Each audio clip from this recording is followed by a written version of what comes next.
الحمد لله نحمده ونستعينه ونستغفره ونعوذ بالله من شرور أنفسنا ومن سيئات أعمالنا من يهده الله فلا مضل له ومن يضلل فلا هادي له أشهد أن لا إله إلا الله وحده لا شريك له وأشهد أن محمدا عبده ورسوله وبعد. Terakhir tentang Al-Haud, telaga Nabi SAW.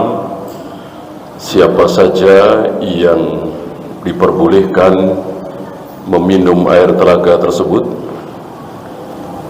siapa kaum muslimin yang tertolak, dan apa syaratnya, dan bagaimana sifat dari Al-Haud, sudah kita bahas insyaallah. Sekarang kita lanjut 21. Saya bacakan. Wal imanu bi syafa'ati Rasulillah sallallahu alaihi wasallam. Beriman dengan adanya syafaat Rasulullah sallallahu alaihi wasallam lil mudhnibina al khati'in, dan syafaat Nabi itu untuk siapa? Untuk siapa? Untuk para pelacur, pemabuk, penjudi, ya, jarang sholat, jarang puasa, untuk orang-orang yang berdosa besar, lil mudhnibina al khati'in.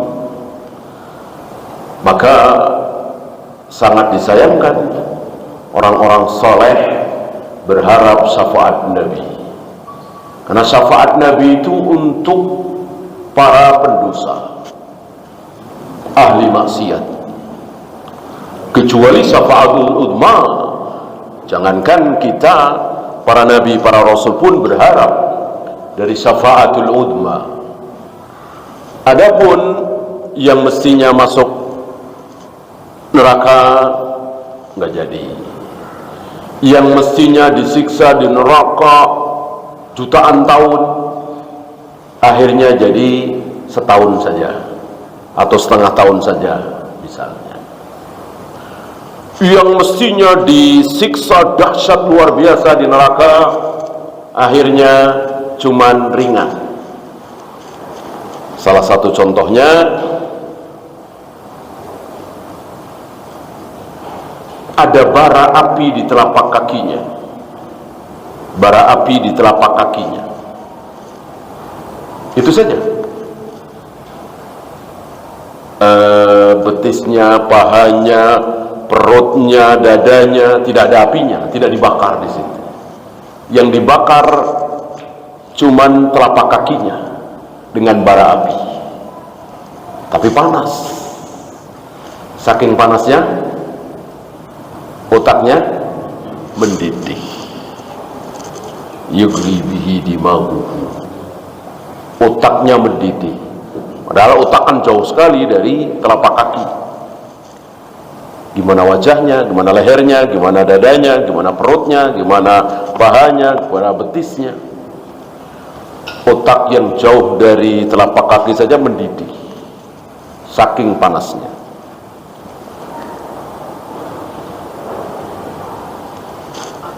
Nah, itu siksa teringan dari penduduk neraka. Dalam keadaan seperti itu, dia menganggap, meyakini bahwa tidak ada orang yang disiksa lebih dahsyat dari aku, padahal dia paling ringan. Berkat apa? Syafaat Nabi SAW. Dan contoh manusianya adalah Abu Thalib. satu-satunya orang kafir, satu-satunya orang musyrik yang mendapatkan syafaat Nabi sallallahu alaihi wasallam. Adapun selain Abu Thalib, orang kafir nggak mungkin ada. Berdasarkan pertanyaan siapa? Abu Hurairah. Ya Rasulullah, man as'adun nasi bi syafa'atik? Ya Rasul, siapa manusia yang paling berbahagia, beruntung mendapatkan syafaatmu? Siapa yang akan mendapat syafaat darimu? Siapa? Dijawab oleh Nabi apa?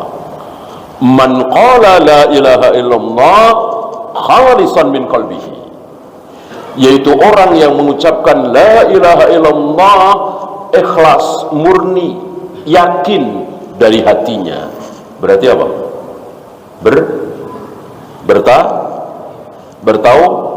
Bertauhid. La ilaha illallah khalis dari hatinya. Walaupun mungkin dia sering berzina, sering minum khamr, sering berjudi, jarang sholat, jarang puasa Ramadan, tapi dia bertauhid, tidak syirik. Dia tidak percaya dengan adanya kuburan keramat mendatangkan sesuatu. Dia tidak percaya sama sekali dengan dukun, dengan jimat, dengan hari-hari tertentu mendatangkan sial. Dia nggak percaya. Tapi sholat jarang, malah sering berzina, minum khamr. Tapi dia yakin betul satu-satunya yang berhak disembah hanya Allah. Nah, orang seperti ini yang akan mendapatkan syafaat dari Nabi SAW. Berarti yang kafir, yang musyrik, ya nggak mungkin lah.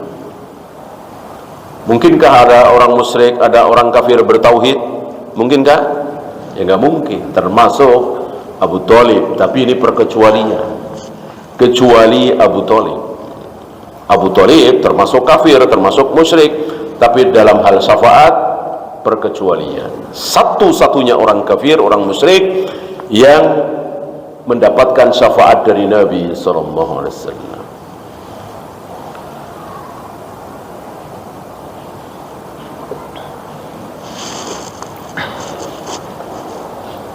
Fi yaumil qiyamah, pada hari kiamat.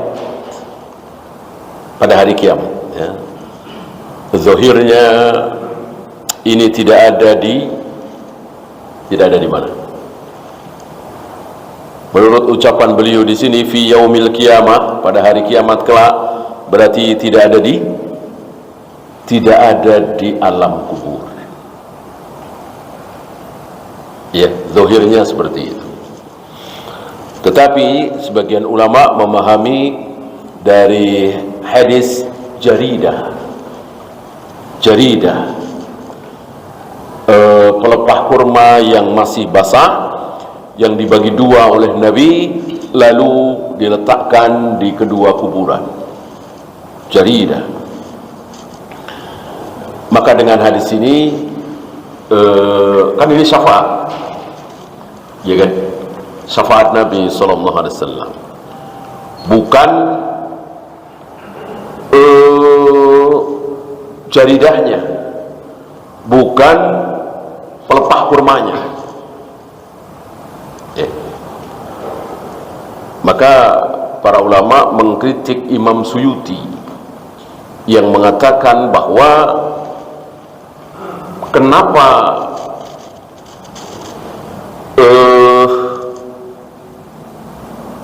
siksa kubur diperingan selagi pelepah kurma itu masih basah.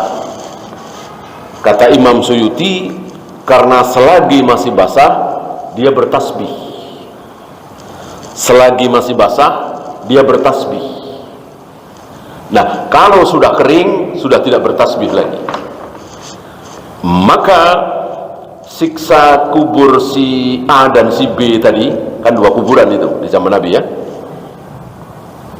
Siksa kubur dua kuburan itu, dua orang itu diperingan selagi pelepah kurma itu masih basah. Sebab kalau sudah kering tidak bertasbih lagi. Ucapan ini tentu bertentangan dengan ayat Al-Quran bahwa segala sesuatu, ya batu, ya pohon, ya air, ya tanah, ya, semuanya bertasbih kepada Allah. Walakin la ta'lamuna tasbihahu. Akan tetapi kalian tidak tahu, tidak faham bagaimana cara tasbih mereka. Tentu kita nggak dengar kan? Apakah bunyi subhanallah atau bagaimana, kita nggak tahu. Allah yang mengatakan, kita nggak mungkin tahu. Berarti seluruh benda, bukan cuman ranting pohon yang basah. Ini kesalahan beliau menurut para imam, termasuk menurut Syekh Salim bin Eid Al-Hilali, mengkritik Imam Suyuti bahwa bukan cuman yang basah, yang kering pun bertasbih. Jadi bukan karena itu. Apalagi ditambah oleh beliau, oleh Imam Suyuti, bahwa jika tasbih dahan saja bisa meringankan orang yang siksa orang yang ada di dalam kubur, apalagi baca Al-Quran kita yang masih hidup. Nah, kesalahannya di sini. Kesalahannya di sini. Barangkali sebagian saudara-saudara kita atau sebagian besar saudara-saudara kita yang membaca Al-Quran di atas kubur terkena syubhat Al-Imam As-Suyuti yang sudah dikritik oleh para a'immah. Nah, kembali kepada syafaat.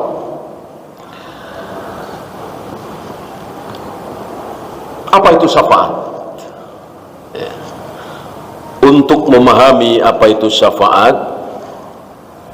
kita ambil dulu dari sisi bahasa. Ya. Insya Allah antum sudah bisa meraba apa itu syafaat. Permohonan, tazkiyah, permintaan, bukan ketok palu. Ya, aku kasih syafaat. Nabi bersabda, ya, aku kasih syafaat engkau, ketok palu, maka engkau nggak mungkin masuk neraka. Begitu? Ya, kalau begitu nggak ada manusia yang nggak masuk neraka. Nggak ada manusia yang masuk neraka. Semuanya akan masuk surga. Apalagi ayah ibu beliau, tentu akan diketok palu. Ya, tentu tidak seperti itu. Tentu tidak seperti itu. Atau taruhlah dibatasi yang muslim. Apakah semua akan mendapatkan semua? Tidak. Tidak. Oleh karena itu saya bawakan kisah Mugis dan Bariroh. Mugis dan Bariroh. Mungkin antum tahu bahwa Mugis dan Bariroh ini suami istri. Suami istri. Dua-duanya budak.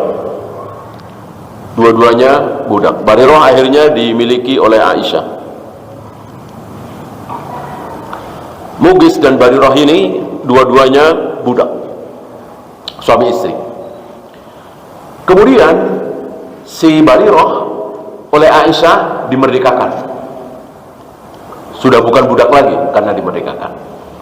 Nah, dalam syariat Islam, seorang wanita bekas budak ketika dia sudah merdeka, maka dia boleh memilih mau meneruskan rumah tangga dengan suaminya yang masih budak atau pisah.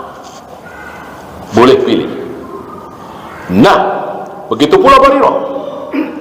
Ketika Bariroh sudah dimerdekakan oleh Aisyah, berarti Bariroh bebas memilih. Apakah mau meneruskan rumah tangga dengan Mugis, suaminya yang masih budak itu, atau pisah? Rupanya Bariroh memilih pisah. Dia tinggalkan Mugis. Tentu bukan talak. Kalau talak kan ada rujuk. Ini nggak mungkin ada rujuk. Ya sudah, ditinggalkanlah Mugis. Loh, sementara Mugis sedih sekali, sangat sedih sekali, begitu mencintai istrinya Barirah itu. Maka diriwayatkan kemana Barirah pergi diikuti oleh Mughis sambil menangis. Ini luar biasa, disaksikan oleh Abbas dan Rasulullah. Rasulullah nggak tega melihat Mughis, ya.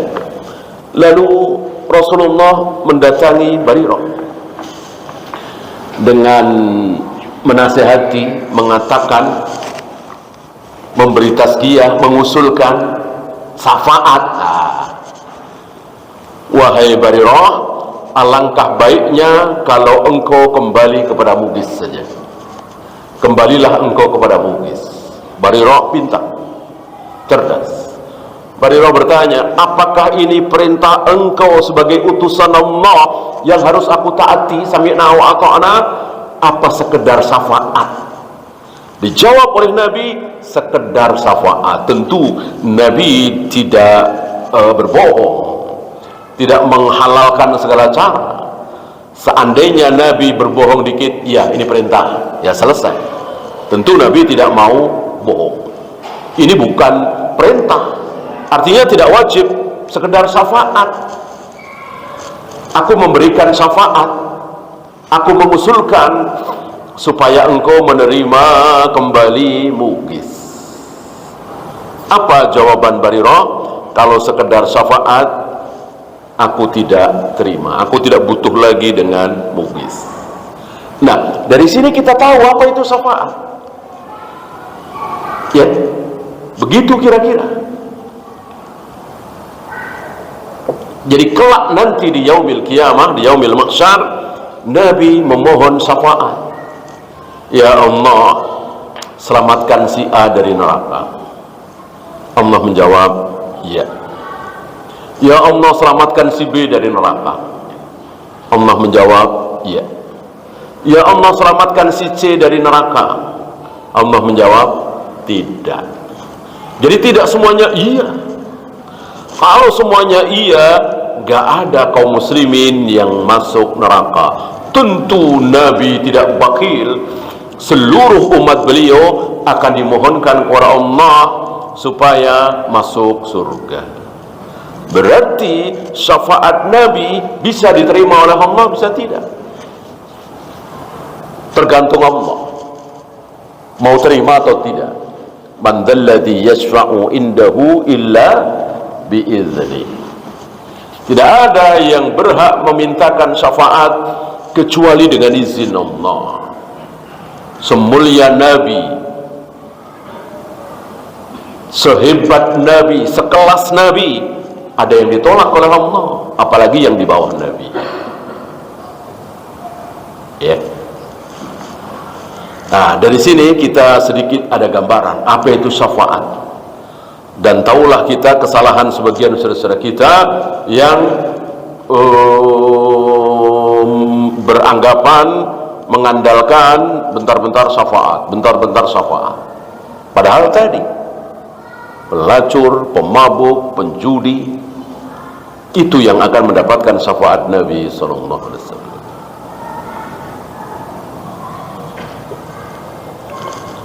Wa 'ala sirat, dan ini terjadi ketika di atas sirat. Salah satu contohnya, ya, ketika di atas sirat. Jadi Nabi menyaksikan umat beliau berjalan meniti sirat. Nabi memohon, Allahumma sallim, Allahumma sallim, Allahumma sallim. Ya Allah selamatkan, ya Allah selamatkan, ya Allah selamatkan. Begitulah Nabi alaihi salatu wassalam. Padahal yang antum tahu, tugas beliau sebagai Nabi, sebagai Rasul, berdakwah, kapan selesainya? Tugas beliau sebagai Nabi, sebagai Rasul, berdakwah, kapan selesainya? Ketika beliau wafat, ya kan? Ketika beliau sudah wafat, selesai. Termasuk ketika beliau dibangkitkan, ya. Artinya seandainya beliau langsung masuk surga, udah biarkan umatnya mikir sendiri-sendiri, bolehkah? Ya boleh, kan sudah nggak ada tugas lagi. Di akhirat sudah nggak ada tugas lagi, kan? Yang namanya tugas itu di dunia. tapi tidak dengan Nabi kita Muhammad Rasulullah SAW. Beliau tidak langsung enak-enak di dalam surga, menikmati kelezatan makanan surga, kecantikan bidadari surga. Tidak. Beliau masih memikirkan kita semua umatnya. Bagaimana kita tidak cinta kepada manusia yang seperti ini? Bagaimana kita tidak marah ketika manusia seperti ini dicaci, dimaki, dihina?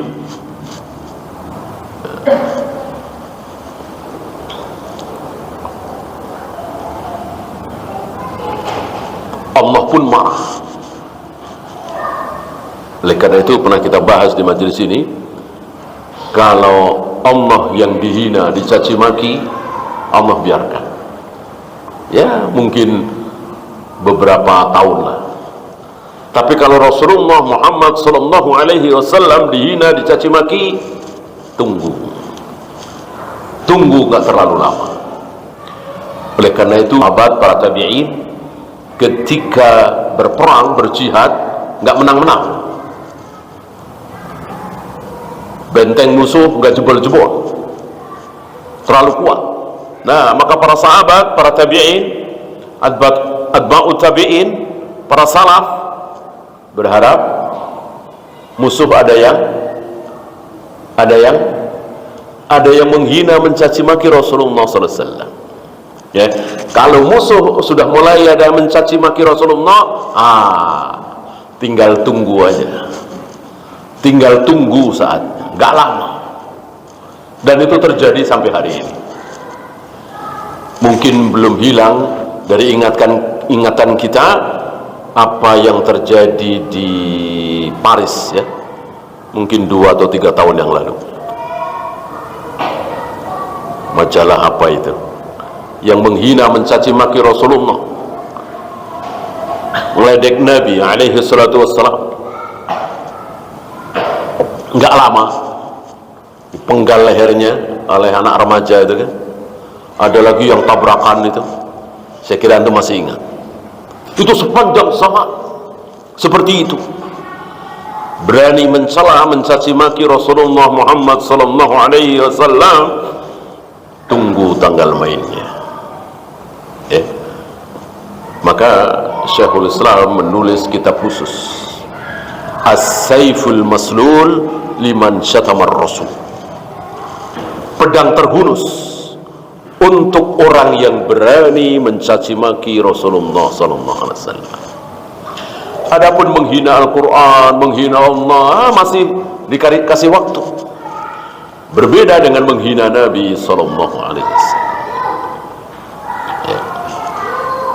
Nah, ini beliau di sirat.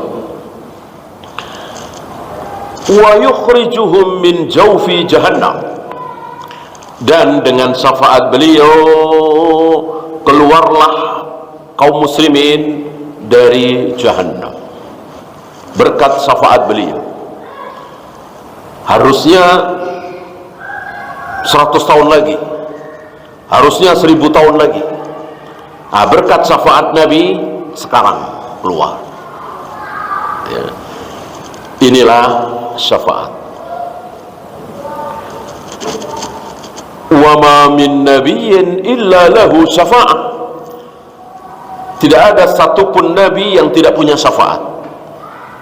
Syafaatul uzma tentu Rasulullah sallallahu alaihi wasallam. Nah, ada syafaat lain. Ya Nabi Ibrahim, ya Nabi Ismail, ya Nabi Ishaq, Nabi Yakub, dan seterusnya, masing-masing memiliki syafaat. Wa kadzalika as-siddiqin, begitu pula para siddiq. Kan kalau urutan derajatnya, ya, di Al-Quran, minan nabiyyin was-siddiqin was-syuhada was-shalihin. Setelah para nabi, para rasul, maka siddiqin, as-siddiqun, banyak tentunya. Kalau nabi rasul 124.000, kalau di antaranya 313 yang rasul, siddiq tentu banyak. Siddiq terbesar siapa? Siddiq terbesar siapa? Siddiqul Akbar. Nah, Abu Bakar. Apakah cuma beliau yang siddiq? Tentu tidak. Sama, pertanyaan ini sama dengan apakah cuma Nabi Muhammad SAW yang Nabi? Ya tentu tidak. Apakah cuma Nabi Muhammad SAW yang Rasul? Tentu tidak. Banyak yang lain. Begitu pula Siddiq. Apakah cuma Abu Bakar yang Siddiq? Tidak. Bahkan Nabi sering menyebut Aisyah dengan apa? Siddiqah bintu Siddiq. Siddiqah binti Siddiq. Jadi ternyata bukan cuma Abu Bakar, Aisyah juga Siddiq, perempuan Siddiqah. Nah, tentu termasuk Umar, Utsman dan seterusnya. Siddiq terbesar adalah Abu Bakar. Apakah Abu Bakar berhak memberikan syafaat? Berhak. Ya. Nanti Allah akan memberikan kehormatan kepada Abu Bakar untuk menyelamatkan si A, si B, si C, si D. Kemudian wasyuhada, orang-orang yang mati syahid. Orang-orang yang mati syahid juga diberi kesempatan oleh Allah untuk memberikan syafaat. Ya Allah selamatkan si A, ya Allah selamatkan si B. Ada yang diterima oleh Allah, ada yang ditolak. Wassalihin, dan orang-orang saleh, sampai terakhir seorang mukmin biasa seperti kita. Bisakah kita yang nggak ada apa-apanya dibanding para ulama, apalagi para sahabat, para nabi dan rasul, memberikan syafaat kepada mungkin teman kita, saudara kita, teman ngaji kita dulu?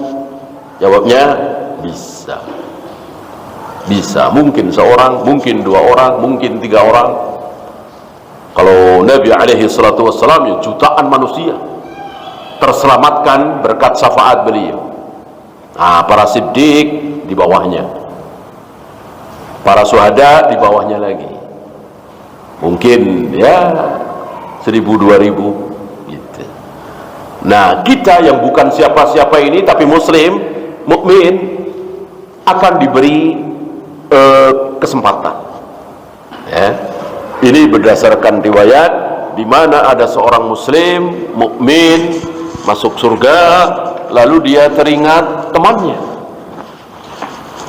yang dulu sholat bareng, ngaji bareng, cari ilmu bareng dan seterusnya, kok tidak ada di surga.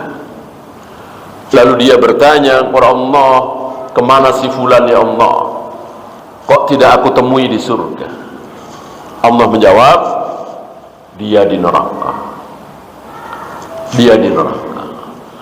Lalu Allah memberikan kehormatan kepada si fulan ini. Si fulan ini memohon kepada Allah, ya Allah selamatkan dia dari neraka. Dan permohonannya ini dikabulkan oleh Allah. Allah menyuruh dia untuk mendatangi neraka dan menyelamatkan si fulan itu, temannya itu. Ya. Dan insya Allah kita yang bukan siapa-siapa ini ketika kelak masuk surga insya Allah diberi kesempatan,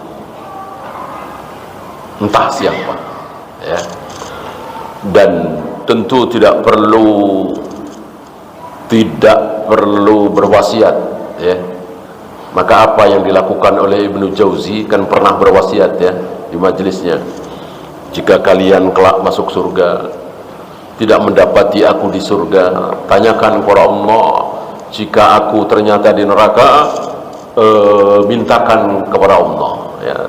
Tentu tidak perlu seperti ini. Banyak kritikan terhadap beliau. Karena apa?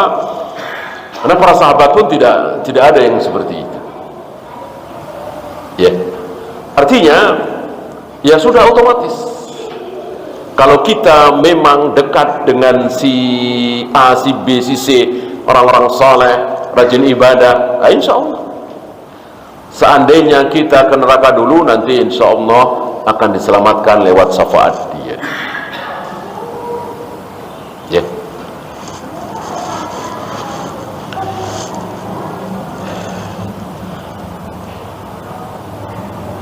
walillahi ba'da dzalika tafaddulun katsir.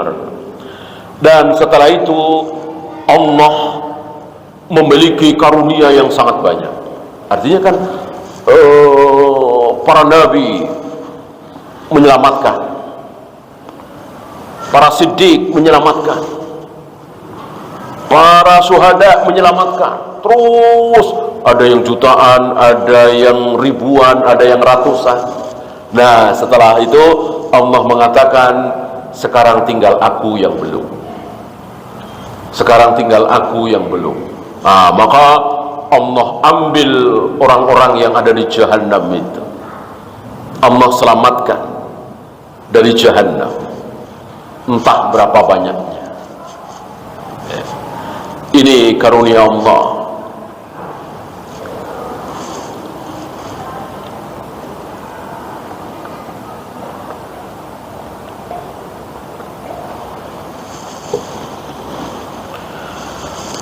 Dan syafaat ini, sebagaimana penjelasan sedikit tadi,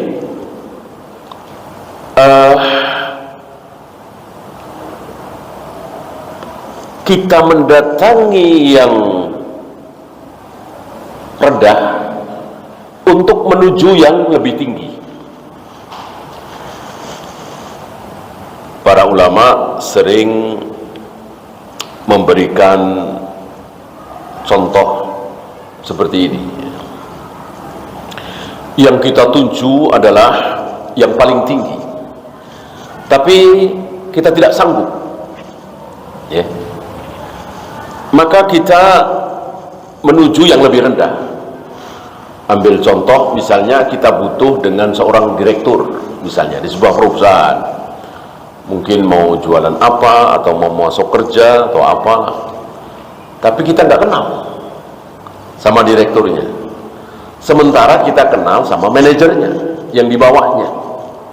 Nah, kita datang kepada manajernya itu, ya. Supaya apa? Supaya si manajer ini mengusulkan kepada direktur. Nah, kira-kira begitu. Kira-kira begitu, ya. Coba, seandainya kita kenal dengan direktur, bisa ketemu langsung dan kenal, akrab, perlukah kita datang ke manajer? Ya tentu tidak perlu. Ngapain? Langsung yang tertinggi, kan? Nah, disinilah kesalahan sebagian saudara-saudara kita, ya. Sudah berada di hadapan Allah, bermunajat dengan Allah, sendiri bersama Allah dalam munajat, qiyamul lail dan seterusnya, tapi masih bawa-bawa Rasulullah, gitu. Ini yang tidak benar, ini yang keliru. Berada di hadapan Allah lalu menyebut-nyebut nama Rasulullah, ini saudara kita, dan ini tidak benar, bahkan bisa syirik dan Allah murka, ya. Karena segala sesuatu, siapapun di hadapan Allah adalah kecil.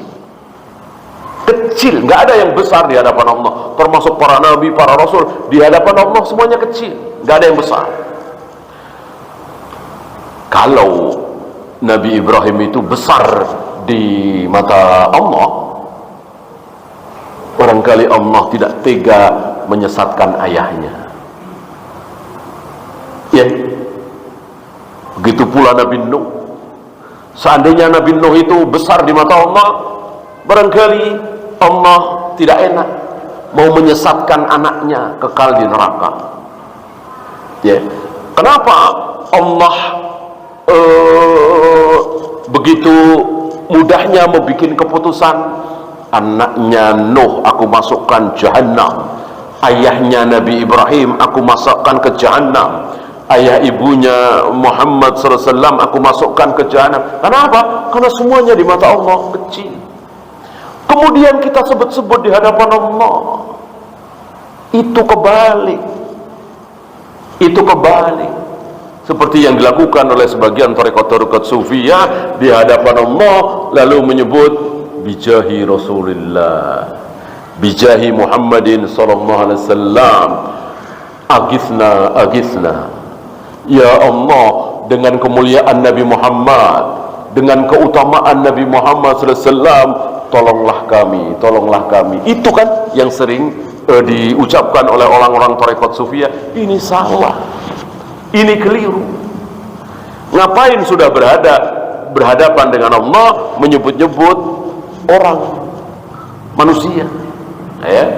Yang ada sebaliknya, berhadapan dengan Nabi, nyebut-nyebut Allah. Itu baru benar.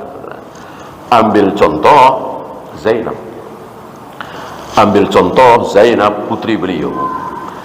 Satu ketika Zainab memohon kepada Nabi SAW untuk datang ke rumahnya karena anaknya sakit keras, akhirnya meninggal. Anaknya berarti cucu Nabi SAW. Nabi nggak berkenan. Awalnya Nabi nggak berkenan, nggak mau. Mungkin karena ada sesuatu yang lebih besar, lebih penting, ya. Lalu Zainab kembali mengirim utusan, memohon Nabi untuk datang dengan membawa-bawa nama Allah. Wallahi demi Allah, aku mohon engkau datang ke rumahku ya Rasul. Langsung Nabi berdiri, Nabi jalan menuju rumah Zainab. Itu yang benar. Berada di hadapan manusia, bahkan manusia termulia yaitu Nabi Muhammad SAW, manusia tertinggi, manusia teragung, bawa-bawa nama Allah. Maka menjadi keliru dan salah ketika kita berada di hadapan Allah bawa-bawa nama Rasulullah. Itu yang sering dilakukan oleh sebagian saudara kita, dan kita tidak boleh melakukannya. Kalau sudah berada di hadapan Allah, pujilah Allah, sebutlah nama Allah, ya Rahman, ya Rahim, ya Karim, ya Fattah, ya Aziz. Agisna, sembuhkanlah penyakitku, turunkanlah hujan, berikanlah aku rizki. Langsung, tidak perlu membawa nama-nama Rasulullah, Jibril, Nabi Musa, Syekh Abdul Qadir Jailani. Nggak perlu. Ini kesalahan saudara kita. Sudah berhadapan dengan Allah, masih membawa-bawa nama makhluk.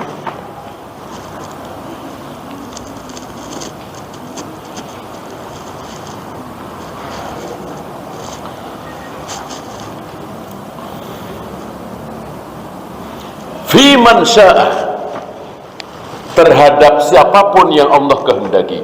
Jadi Allah mengambil siapapun yang Allah ingin ambil dari jahanam itu, diselamatkan. Fiman sya'ah, tapi yang dikehendaki adalah Allah. Yang Allah tidak kehendaki, ya tidak. Jadi betul-betul hak mutlak ada pada diri Allah. Oleh karena itu, bagi ahlu sunnah, ketika seorang muslim meninggal dalam keadaan belum taubat dari zina, belum taubat dari khamar, belum taubat dari judi, bahkan sedang berjudi, sedang minum khamar, mati, ahlu sunnah mengatakan tahtal masyiah, ay tahta masyiatillah, orang yang nasibnya terserah Allah. Ini akidah besar ahlu sunnah. Insya'a azabahu wa insya'a ghafara lahu. Kalau Allah mau, Allah siksa dia karena memang berdosa, berzina, minum khamr, belum bertaubat. Tapi kalau Allah mau, Allah ampuni dia walaupun belum bertaubat. Maka tidak boleh kita memastikan, kan dia belum bertaubat dari zina, bahkan sedang berzina mati, bahkan sedang minum khamr mati. Kalau belum bertaubat, nggak mungkin masuk surga, nggak mungkin diampuni, pasti masuk neraka. Bolehkah kita ngomong seperti itu? Tidak boleh, haram. Ini menyempitkan rahmat Allah yang sangat luas. Maka ahlu sunnah mengatakan tahta masyiatillah, terserah Allah. Mau dikemanakan terserah Allah, mau diampuni terserah Allah, mau diazab terserah Allah. Jangan seperti orang Jangan seperti orang Khawarij, Mu'tazilah. Itu memastikan ya. Khusus Mu'tazilah membuat bid'ah baru. Apa? Al-manzilatu bainal manzilatayn. Orang-orang muslim, orang-orang mukmin yang mati masih membawa dosa-dosa besar, berzina, minum khamar, berjudi, tarikus salat, nanti dia akan berada di satu tempat di antara dua tempat. Dua tempat itu apa? Dua tempat itu apa? Surga dan neraka. Dia akan berada di situ. Al-manzilatu bainal manzilatayn. Ini karangan mereka, bid'ah mereka, mereka mengada-ada. Tidak ada wahyu, tidak ada ucapan Nabi yang menjelaskan itu. Karena Allah Maha Pengampun. Adapun Ahlus Sunnah wal Jamaah mengatakan sebagai tahta masyiatillah.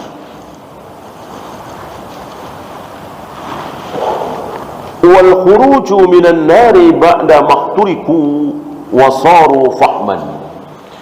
Dan kaum muslimin itu keluar dari neraka setelah dibakar, setelah menjadi arang, setelah menghitam. Ini keadaan kaum muslimin yang akan mendapat syafaat. Ya, silakan azan dulu. Wassallallahu ala Muhammadin sallallahu alaihi wasallam. Wa akhiru da'wana alhamdulillahi rabbil alamin. Alhamdulillah, salatu wassalamu ala Rasulillah, la haula wala quwwata illa billah. Wa kita lanjutkan sedikit tentang syafaat. Ada dua golongan dan dua-duanya sesat, keliru, salah dalam masalah syafaat. Dan begitulah firqah-firqah dolal. Mereka itu selalu kalau tidak terlalu ke kiri, terlalu ke kanan. Kalau tidak terlalu ke kanan, terlalu ke kiri. Ahlus Sunnah wal Jamaah berada di tengah-tengah. Ketika Jabariyah meyakini bahwa seluruh manusia dipaksa oleh takdir, tidak ada pilihan sama sekali, terlalu ke kiri. Qadariyah terlalu ke kanan, bahwa manusia bebas sebebas-bebasnya, bisa memilih takdir sendiri. Takdir itu ciptaan manusia, bukan ciptaan Allah katanya. Dua-duanya keliru, terlalu ke kiri, terlalu ke kanan. Ahlus Sunnah wal Jamaah berada di tengah-tengah, meyakini bahwa takdir ciptaan Allah, tapi meyakini pula bahwa manusia punya pilihan. Kan mau sholat mau tidak kan terserah manusia. Besok subuh dengar azan subuh mau ke masjid atau tidak kan terserah kita. Gimana dikatakan gak ada pilihan? Itulah. Nah, begitu pula masalah syafaat. Dalam masalah syafaat ini ada yang terlalu ke kiri, terlalu mengandalkan syafaat. Bentar-bentar syafaat, bentar-bentar syafaat, bentar-bentar syafaat. Malah ketika tergoda untuk melakukan maksiat atau malas untuk ibadah, lalu mengandalkan ada syafaat Nabi, ada syafaat Nabi. Atau seperti tadi, seolah syafaat itu segalanya. Bahkan anggapan bahwa hanya orang-orang soleh yang mendapatkan syafaat, ini jelas keliru. Justru yang mendapatkan syafaat siapa tadi? Ahli maksiat. Syafaati li ahli al-kabairi min ummati. Syafaatku teruntuk umatku yang melakukan dosa besar. Tadi pelacur, penjudi, pemabuk, gitu. Nah, ini terlalu ke kiri, terlalu membangga-banggakan, terlalu mengandalkan. Nah, ada yang terlalu ke kanan. Apa? Menolak adanya syafaat. Gak ada itu syafaat. Siapa contoh? Khawarij, Mu'tazilah. Dua kelompok sesat ini tidak meyakini, tidak mempercayai adanya syafaat. Karena bagi Khawarij, Mu'tazilah, orang yang mati dalam keadaan membawa dosa, ya pasti neraka. Kalau ada syafaat, bisa selamat dari neraka kan? Karena tadi kan, dengan syafaat Nabi, yang mestinya masuk neraka, menjadi tidak, menjadi masuk surga. Dengan syafaat Nabi, yang mestinya disiksa berabad-abad, menjadi beberapa bulan saja. Dengan syafaat Nabi, yang mestinya disiksa begitu dahsyat, lalu cuman bara api saja di telapak kakinya, dan begitu seterusnya. Nah, adapun orang-orang Khawarij, orang-orang Mu'tazilah ini betul-betul tidak mempercayai. Oleh karena itu, yang ada di neraka, ya terus di neraka selama-lamanya.